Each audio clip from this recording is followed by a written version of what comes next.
전쟁을 하다가 보면 이기는 편이 있고 지는 편이 있겠죠. 그래서 지는 편에서 도저히 싸울 형편이 되지 않을 때 항복이라는 것을 합니다.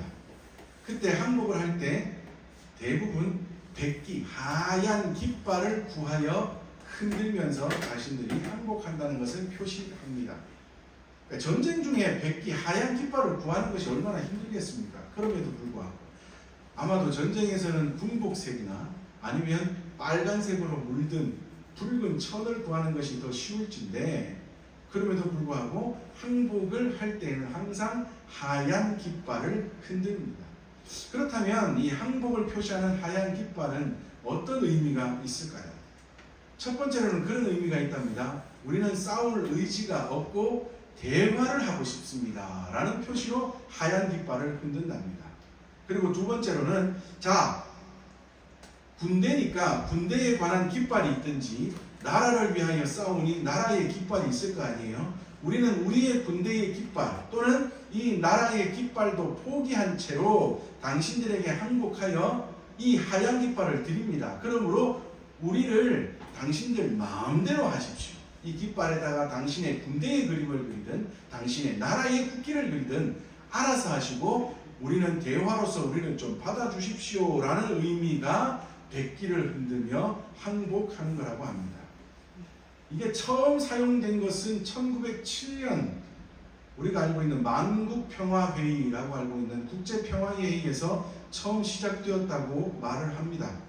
우리에게는 이준열사라고 알고 있는 그 열사를 통해서 더 잘 알고 있는 네덜란드 헤이그에서 열렸던 1907년의 만국평화회의, 이 이준열사는 1905년에 있었던 일본의 을사조약을 반대해서 이것을 국제사회에 알리러 이 만국평화회의에 갔다가 뜻대로 되지 않아서 그 자리에서 순국하신 그런 아주 고귀한 열사인데, 그분으로 우리는 더 잘 알고 있었던 1907년 헤이그 만국평화회의에서 이 항복이라는 것을 이 백기를 사용하여 표시하자고 처음 회의를 했다고 합니다. 그런데 실제로는 그 전에도 전쟁에서 종종 아주 많은 데에서 이렇게 백기를 사용하여 항복의 의사를 보이기도 했다고 합니다. 자, 그렇게 전쟁을 하다가 졌어요. 그렇게 해서 항복한다고 백기를 들면 어떤 일이 벌어질까요? 그렇게도 총알이 빗발치고 또는 여러 무기들이 난무하다가 항복을 하는 순간 전쟁이 그쳐지면서 이제까지는 전쟁 때문에 죽을 위기 가운데 있었지만 항복하는 순간 뭐가 되는 줄 아십니까? 살 수 있는 기회가 다가온답니다. 왜냐하면 항복하면, 특히 전쟁 평화 협약에 의해서 항복하는 군인들은 죽이지 않는 것이 관례라고 합니다. 그래서 만약에 항복한 군인조차도 마음대로 죽였다가는 큰일이 난답니다. 여하튼 항복하는 순간 적군을 가까이서 만나게 되지만 그 항복이라는 것은 살 길을 찾아가는 새로운 길이 된다는 거예요. 자, 이것처럼 우리의 신앙에도 항복이 있어야 합니다. 우리도 열심히 신앙생활을 하며 살아간다고 하지만 마치 우리의 삶은 때로는 하나님과 때로는 많은 사람들과 함께 전쟁을 하며 살아가는 그러한 삶인 것 같습니다. 때때로는 내 마음대로 하고 싶기도 하고 때때로는 내 뜻대로 행하며 살아가고 싶기도 하고 때로는 많은 걱정이, 때로는 많은 착각이, 우리가 몇 주 동안 살펴보았던 것처럼 때로는 걱정이 우리의 길을 가로막기도 하고 때로는 착각이 우리의 길을 가로막기도 하는 마치 전쟁과 같은 삶을 우리가 살아가고 있습니다. 이러한 우리의 삶 앞에 우리도 하나님께 항복하는 자가 되어야 합니다. 하나님, 내 마음대로 살려고 했더니 자꾸만 걱정이 나를 덮고 착각이 나를 덮고 근심이 나를 덮어옵니다. 이제 나는 이 모든 것 내려놓고 하나님 앞에 항복합니다 하고 하나님께 나아가는 항복이 있어야 합니다.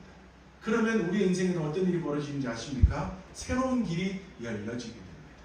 오늘 우리가 읽은 본문에 나타나는 이 사람도 마찬가지로 그 길을 걸어갔던 사람입니다. 오늘 본문의 주인공은 사울이라는 사람입니다. 이 사울이라는 사람, 우리는 사도 바울이라고 더 잘 알고 있는 인물인 이 사울. 이 사울과 바울에 관한 이름에 우리가 착각하면 안 돼요. 많은 옛날 목사님들이 사울은 뜻이 큰 자다. 그리고 바울은 작은 자다. 그래서 큰 자이었던 사울이 자기 마음대로 살려고 하다가 하나님을 만나 예수님을 만나 변화되어 작은 자가 되었다. 그래서 사울이 계명하여 이름을 바꾸어 바울이 되었다라고 말씀하시는데 아니에요. 사울은 히브리식 이름이고 바울은 헬라식 이름입니다. 같은 이름이에요. 같은 이름.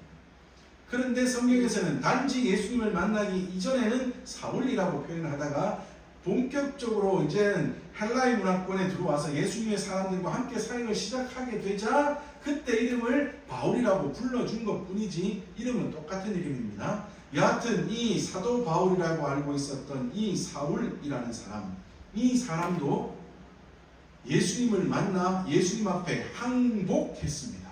항복했더니 그가 완전히 새로운 인생을 살아가는 사람이 되었습니다. 이제까지는 엉터리 같은 인생, 이제까지는 자기의 삶이 최고인 줄 알고 예수님을 믿는 자들을 죽이러 다녔던 사람들, 어떻게 하면 예수 믿는 자들을 한 명이라도 더 괴롭힐까 하며 그것이 옳은 길인 줄 알고 달려갔던 사울, 그의 길, 옳은 길인 줄 알았지만 알고 봤더니 자신이 죽는 길이었던 그 길을 달려갔던 사울이 예수님을 만나 예수님 앞에 항복함으로 인하여서 이제는 그가 살 길로 달려가는 자, 이제는 예수님을 전하는 자, 예수를 위하여 살아가는 자로 변화되는 놀라운 은혜를 누리게 되었습니다. 여러분, 세상에 이보다 더 큰 은혜 어디에 있겠습니까? 시편 1편을 전해 드리면서도 말씀을 드렸잖아요. 우리가 복 있는 사람, 예수님을 믿는 자가 된 것, 이것 말고 더 큰 은혜, 더 큰 복이 어디에 있겠습니까? 사도 바울이 바로 오늘 그 은혜를 누리는 자가 되었습니다.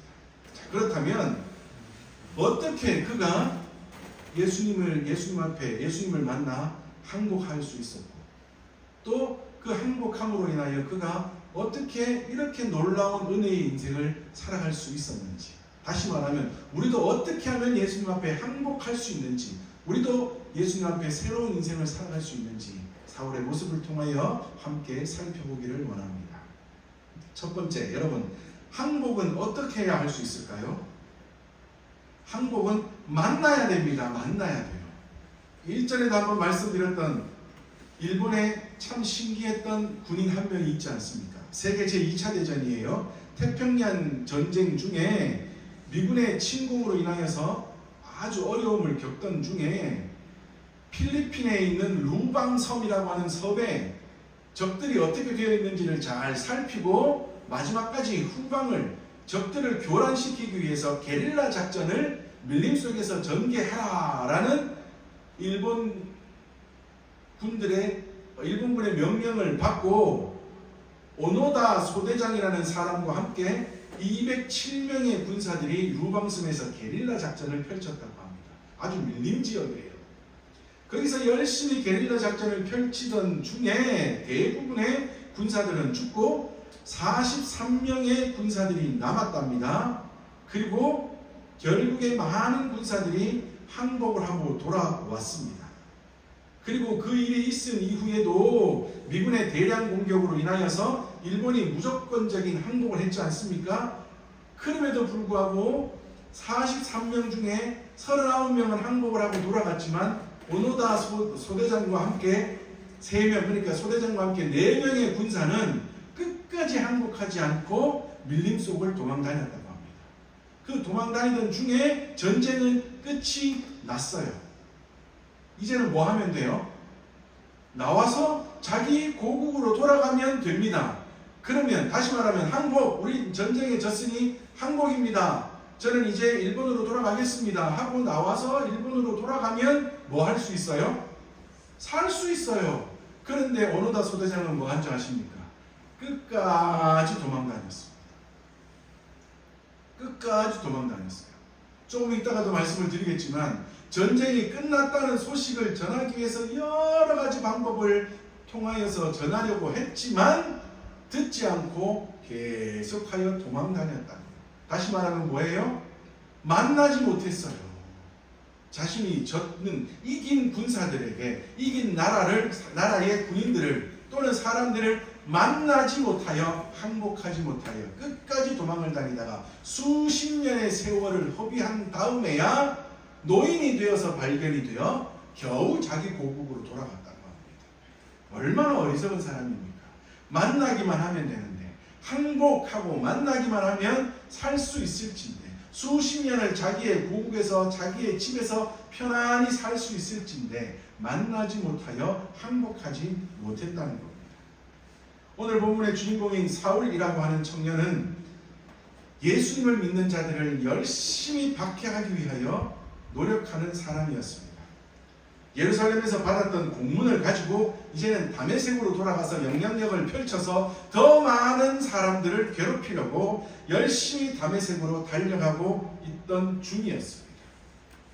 그런데 그 길 가운데에서 예수님이 하늘로부터 내리는 빛 가운데 임재하여 주심으로 사울을 만나 주셨습니다. 참 신기한 것입니다. 아까 말씀드렸던 이 소대장은 뭐 하지 못해서 빌림에서 수십 년을 허비했다고요? 만나지 못해서. 그런데 우리는 허비하는 인생, 우리는 잘못된 인생을 살아가니 우리의 예수님은 어떻게 하셨어요? 찾아오셔서 우리를 만나주신다. 사울이 너무나 엉터리 같은 인생을 살고 있고 예수 믿는 자들을 박해하며 죽음의 길로 달려가는 것을 보시고는 예수님이 어떻게 하셨다고요? 찾아오셔서 만나주신다. 이 세상의 많은 종교들은 어떻게 한다고요? 사람이 신을 찾아가야 하는 종교이지만 우리 기독교는 어떤 종교라고요? 신인, 하나님이 우리를 찾아와 주시는 종교다. 그러니 이 기독교만이 진리의 종교라는 것이 확실한 것 아닙니까? 사람이 아무리 열심을 다하여 신을 찾으려 해도 찾을 길이 없어요. 그러나 우리가 믿는 하나님은 우리를 찾아와 주셔서 우리를 직접 만나 주신다. 우리는 아무리 노력해도 만날 길이 없으니 마치 이 오노다 소대장처럼 엉터리 같은 생각으로 밀림 같은 이 세상 가운데서 예수님을 안 만나려고 막 도망다니며 살아가는 엉터리 같은 우리의 인생 가운데 우리는 하나님이 직접 찾아오셔서 우리를 만나 주신다. 사울도 그렇게 엉터리 같은 삶을 살고 있었던 그에게 예수님께서 친히 찾아오셔서 그를 만나 주셨습니다. 그는 원래 다메섹으로 가던 그 길이 구원의 길 대신 예수님을 믿고 따르는 자를 박해하던 길, 다시 말하면 살 길로 가고 있었던 사람을 박해함으로 자신이 죽음의 길로 가는 길, 그 길이었다고요. 다메섹으로 가는 그 길. 자신은 살 길인 줄 알았지만 알고 봤더니 실제로는 죽음의 길이었던 다메섹으로 가던 그 길 가운데에서 예수님이 찾아오셔서 사울을 만나 주심으로 이제는 사울은 어떤 길을 걸어갈 수 있다고요? 살 길을 갈 수 있는 자로 변화되었습니다.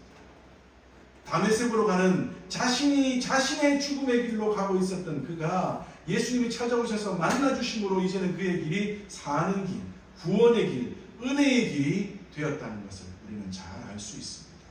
우리도 예수님을 만나야 합니다. 만난다는 것이 무엇인가 하면 인격적으로 정말 신앙적으로 예수님을 깊이 1대1로 만나는 자가 되어야 합니다. 사울을 찾아와 주셨던 예수님 우리에게도 찾아와 주실까요? 안 와주실까요? 찾아오십니다. 언제 찾아오실까요? 언제 우리를 만나러 찾아오실까요? 매 순간마다 우리의 모든 삶 가운데 매 순간마다 우리를 만나 주시려고 찾아오시는데 우리가 예수님을 정말 인격적으로 만나지 못하는 이유는 뭘까요? 우리가 거부하고 있기 때문에. 오노다 소대장처럼 우리가 도망가고 있기 때문에요. 우리가 숨어버리기 때문에요. 저는 얼마 전에도 말씀드렸잖아요. 수십 년을 교회 다녔던 어떤 권사님이 성경 공부하고는 아이고 오늘 최고 은혜 받았다. 최고 은혜 받았다. 무슨 말씀이에요? 이랬더니 아이고 예수님이 진짜로 이 땅에 오셔서 사셨던 분이라는 것을 오늘 처음 알았다. 그래서 오늘 은혜 제일 많이 받았다 그러시면서 돌아가시더라고요. 수십 년 동안 교회에서 그렇게 기도왕이라고 하시던 권사님이 예수님이 정말 이 땅에 오셔서 사시고 예수님이 진짜로 십자가를 지시고 우리를 구원하시기 위해서 죽음의 길로 가시고 부활하시고 승천하시고 지금도 우리를 지켜보시는 우리의 하나님이시라는 것을 오늘 처음 알았다. 얼마나 참 안타까운 일입니까?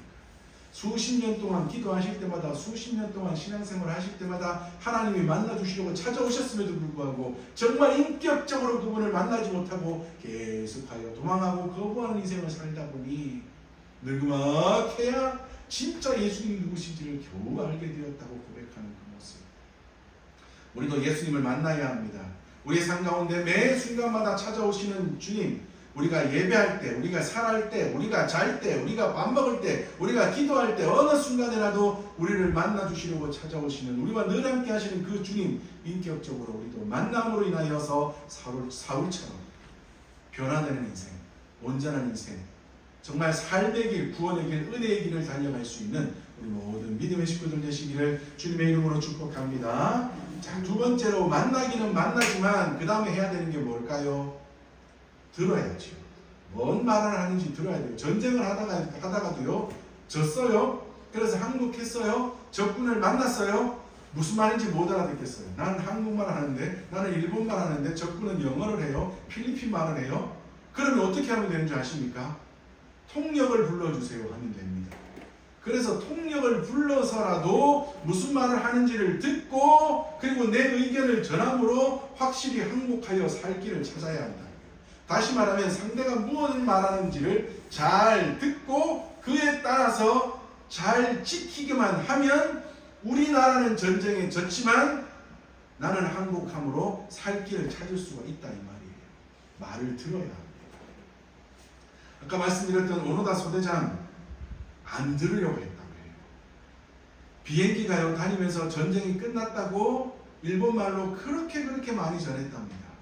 그리고는 그 몇 명, 나중에는 이 오노다 소대장 혼자 살아남았던 것 같아요. 여하튼 처음에는 함께 있었던 4명의 군사들이 보라고 사람은 4명이지만 수만 장의 전단지를 온 밀림 가운데 다 뿌려주었답니다. 그것만 하나만 보았다면 우리 전쟁 졌네, 항복하면 살 수 있네 라고 나가면 됐는데 그 전쟁이 끝났다는 말, 돌아오라는 말, 그 말을 듣지 않으려고 끝까지 도망하다가 그렇게 어리석은 길을 가고 말았다는 겁니다. 그러나 오늘 본문의 주인공인 사울은 들었습니다. 예수님이 찾아오셔서 만나주실 때 그때 예수님을 거부하는 것이 아니라 예수님의 음성을 듣기 시작했습니다. 우리가 오늘 읽은 본문에 보니 예수님이 찾아오셔서 말씀하십니다. 네가 어찌하여 나를 핍박하느냐라고 물으십니다. 그때 사울이 말하기를 주여 누구십니까? 라고 물었더니 다시 예수님께서 말씀하시기를 네가 핍박하는 예수라 말씀하십니다. 그리고 그 순간 야 왜 나를 핍박하냐? 누군데 그러세요? 네가 핍박하는 예수야. 그런데 내가 지금 너 만나주려고 내려온 거야. 이 빛 가운데 인자하여 내가 너를 만나주려고 지금 너에게 온 것이야 라고 말씀하시는 그 대화의 순간 사울이 어떻게 되었을까요? 마음이 다 무너져 내렸다. 내가 싫어하던 예수, 그를 믿던 자들을 핍박하려고 열심을 다하여 달려갔던 예수, 정말 너무나 싫었던 그 예수님이 나를 만나주시려고 지금 임재하셔서 나를 만나주시려고 찾아오셨어. 예수님과 대화하는 그 순간 모든 것이 무너져 내리고 그의 인생이 새로워졌을 것입니다. 하나님의 음성을 듣는 순간 우리의 인생은 새로워집니다.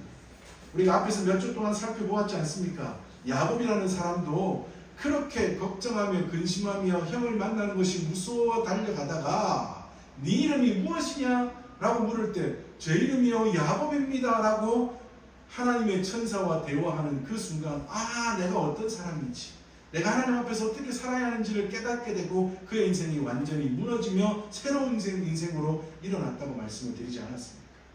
사울도 다윗 왕도 그렇다고 말씀하시지 않았습니까? 착각 속에서 자기가 최고인 줄 알고 살았는데 그리하여 정말 너무나 무서운 범죄를 저질렀음에도 불구하고 그를 찾아온 선지자를 통하여 하나님의 음성을 듣는 그 순간, 그리고 자신이 어떠한 사람인지를 다 고백하는 그 순간 그의 인생이 다 무너져 내리고 새로운 인생으로 다시금 일어나는 놀라운 은혜를 누렸다 말씀드리지 않았습니까?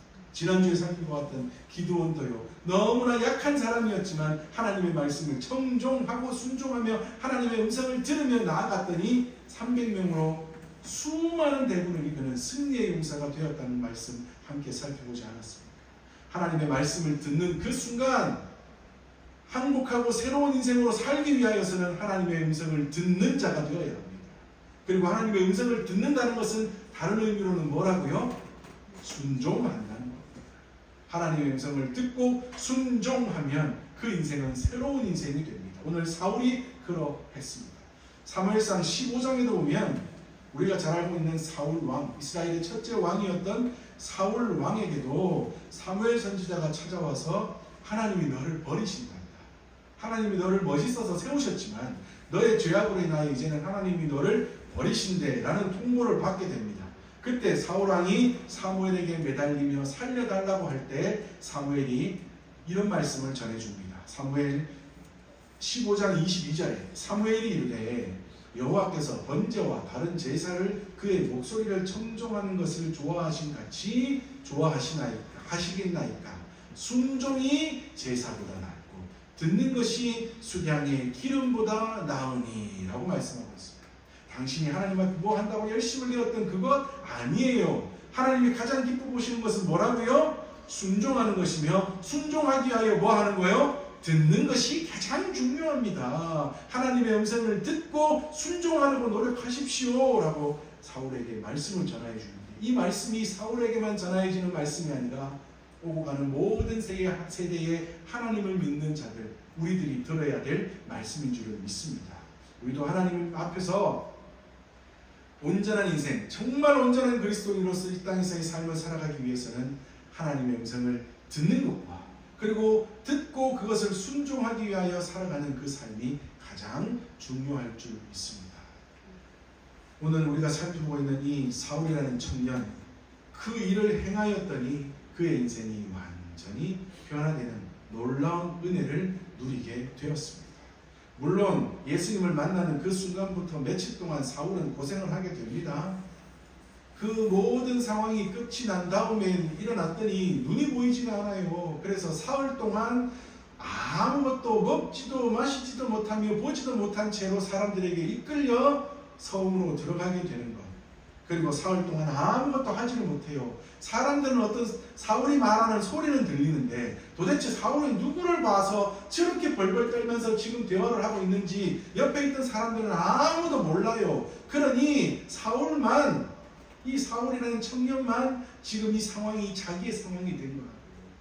그러니 보이지 않는 것, 누구를 만나 벌벌 떨면서 그 상황을 겪은 다음 눈이 갑자기 가리워져 아무것도 보지 못하는 상황, 그리고 어느 성에 끌려 들어갔지만 사흘 동안 먹지도 마시지도 못하며 가만히 기다리고 있는 그 상황을 겪으면서 어려운 순간은 지내게 되었겠지만 결국 하나님께서는 선지자를 통하여서 그에게 어떻게 행하심으로 그가 눈을 뜨게 되고 앞으로 그가 어떻게 살아가야 될지를 보여주시게 된다는 것입니다. 그러므로 그는 이제 진짜 새로운 인생을 살아가는 하나님의 사람으로 변화되었습니다. 우리도 하나님을 만남으로, 하나님의 음성을 들음으로, 하나님의 음성 가운데 순종함으로, 다시 말하면 하나님 앞에 우리가 항복함으로 우리도 사울처럼 새로운 인생, 온전한 인생을 살아가는 하나님의 백성들이 되어야 될 줄 믿습니다. 자, 그런데 여러분, 사울이 걸어가는 그 길, 우리는요 항상 하나님의 은혜입니다 말씀을 나누며 가다 보면 은혜라고 하는 것은 우리는 좋은 것만 생각해요. 은혜 받으면 좋겠다. 내가 새로운 인생이 되면 좋겠다. 하나님의 말씀을 듣고 내가 순종하는 사람이 되면 좋겠다 라고 말하면 항상 우리는 좋은 것만 생각해요. 그래서 좋은 것만 생각하다가 그것이 내 생각에 조금에 맞지 않거나 좋은 것이 아니면 어떻게 돼요? 다시 안 좋은 자리로 돌아오게 된다. 그런데 우리는 늘 기억해야 되는 것이 있어요. 하나님의 은혜를 누리고 하나님의 음성을 듣고 하나님의 말씀에 순종하는 인생, 다시 말하면 항복하는 인생을 살아간다 할지라도 그 다음 우리가 걸어가야 되는 그 길은 어려운 길일 수가 있다는 겁니다. 힘든 길일 수가 있다는 겁니다. 오늘 사도 바울이 사울도 그랬습니다. 예수님을 만났습니다. 항복했습니다. 음성을 들었습니다. 순종했습니다. 그리고 하나님의 은혜를 기다리다가 하나님의 은혜를 누리게 되었습니다. 그럼에도 불구하고 그가 이제 가야 할 길은 어려운 길입니다. 고난의 길입니다. 이제 이 사울이라는 청년이 가야 할 길이 어느 길이에요? 어느 자리예요? 자신이 박해했던 그 자리, 자신이 손가락질했던 그 자리, 매맞는 자리에 사람들을 내몰았던 그 자리에 이제는 누가 가야 해요? 자신이 가야. 돌이 던져져 돌에 맞아 피를 흘리며 그럼에도 불구하고 나는 예수님을 믿어요 하며 고난 가운데 있던 그 사람, 나는 지금까지는 돌을 던지는 자리에 사람들을 핍박하는 자리에 서 있었는데 이제 사울은 예수님을 만나고 항복함으로 이제는 돌을 맞는 그 자리로 가야 한다. 매를 맞는 그 자리로 가야 한다. 고난을 받는 그 자리로 가야 한다. 이것이 사울이 누릴 은혜라고 성경은 말합니다. 우리도 마찬가지예요. 우리가 은혜 받고 예수님을 믿는다고 해서 우리가 날마다 좋은 모습으로만 살아갈 수 없어요.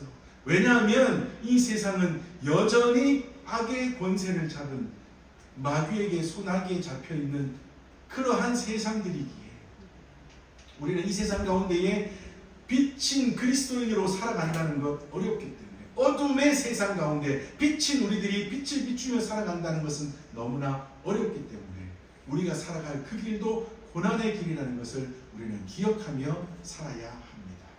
그러나 우리가 기대할 것이 있습니다. 마태복음 5장 10절 12절에 이런 말씀이 있습니다.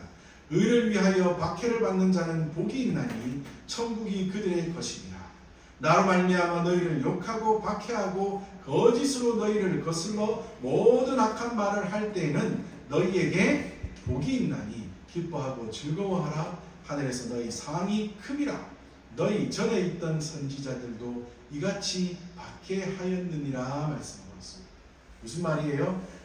예수 믿는 것 때문에, 예수 전하는 것 때문에, 예수 믿는 자로서 올바르게 살아가는 것 때문에 박해를 받고 고난을 받으면 그것이 뭐라고요? 복이랍니다. 그것이 도리어 복이랍니다. 왜요? 하늘의 상이 크다. 하늘의 상이 더 크기에 너희들 이 땅에서 예수 믿는 것으로 인하여 고난받고 어려움받고 힘들어도 그것을 도리어 기뻐하며 살아가라 라고 말씀하고 있습니다. 그리고 우리 하나님은요, 하늘의 상이 큼이라 해서 그러면 나중에 내가 죽어 이제 천국 갔을 때 받을 상이 더 큰가? 그것밖에 없는가? 아니더라고요. 이 땅에서 온전한 그리스도인으로 살아가면 하나님께서 우리에게도 이 땅에서도 복을 주시더라고요. 이 땅에서 하나님은 우리가 우와 정말 좋네, 정말 기쁘네, 정말 행복하네 하며 감사할 수 있는 은혜들을 우리에게 주시더라고요. 그러나 박해받는 그 자리에 있는 그것, 고난받는 그 자리에 있는 그것, 그 순간 나 이제 안 할래가 아니라 이것이 복이구나 하며 그 고난의 자리에서도 감사하며 그 길을 달려갈 때 하나님께서 하늘의 상뿐 아니라 이 땅에서의 상도 우리에게 넘치도록 부어주실 줄 믿습니다. 사울이 그러했습니다. 그는요 이제는 택한 그릇이라 말씀하고, 그리고 사도행전 9장 16절에는 이렇게 말씀하고 있습니다. 그가 내 이름을 위하여 얼마나 고난을 받아야 할 것을 내가 그에게 보이리라. 이제는 사울이 복음자가 복음을 전하는 자가 되어서 앞으로 얼마나 고난을 받으며 살아가게 될 건지 내가 다 알려줄 거야. 그 말은 뭐예요? 사울은 그것을 다 미리 보았다는 이 말입니다. 그럼에도 불구하고 어떻게 했다고요? 이제는 그 사람들의 자리로 돌아가 그 사람들에게 불려질 이름인 바울로 변화되어 그 길을 달려가는 자, 그 길을 기뻐하는 자가 되어 열심을 다하여 살아갔답니다. 우리도 바울처럼 사울처럼 그 길을 달려가는 하나님의 백성이 되어야 될 줄 믿습니다. 사울은요 감옥에도 갇히고 매도 맞고요, 사람들이 매를 때리다가 죽은 줄 알고는 질질 끌고 가서 선밖에다 갖다 버리는 지경에까지도 이르러도 오직 복음을 위하여 살았다. 오직 예수를 위하여 살았다. 우리도 사울처럼 이러한 온전한 인생, 하나님이 기뻐하시는 인생 살아가야 될 줄 믿습니다.